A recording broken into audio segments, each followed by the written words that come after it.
রাত বাজে এখন 9:30। হঠাৎ মনে হলো একটু কিছু খাই। আর আজকে না হঠাৎ করে আমি কুলচা ব্রেডটা কিনে নিয়ে এসেছিলাম। তো কি করব, যাই হোক কুলচাটা আমি দেখলাম খুব সফট। তো আমি একটু আগে ভেজে নিই, যে সেটা আপনাদের সাথে শেয়ার করতে পারিনি, ভিডিও করব সেটা মাথায় ছিল না। দেখুন একটুখানি বাটার দিয়ে জাস্ট আমি একটু করে ভালো করে ভেজে নিয়েছি। আর এই ঘুগনিটা না আমি বানাইনি, কিনে এনেছি। শুধু শসা পেঁয়াজটা কেটে নিলাম, সাথে একটু লঙ্কাটা ভেজে নিয়েছি। তো রেডি আমার চটপট রাত্রি 9:30টার সময় টিফিন। তো দেখি অল্প অল্প করে সবাই একটু করে খেয়ে নিই।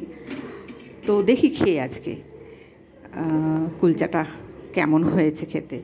এত সফট দেখে না ভারী ভালো লাগলো। তা ভাবলাম তাহলে সবার জন্যই নিয়ে যাই। কি খেয়েছে না খেয়েছে, রাত হয়ে গেছে, যদিও বা অনেকটাই রাত হয়ে গেছে, তবুও আমাদের বাড়ি তো ভাত তো খাওয়া হবে সেই রাত 12টার সময়। ঠিক আছে, তাহলে সবাইকে এবার আস্তে আস্তে দিয়ে থাকি।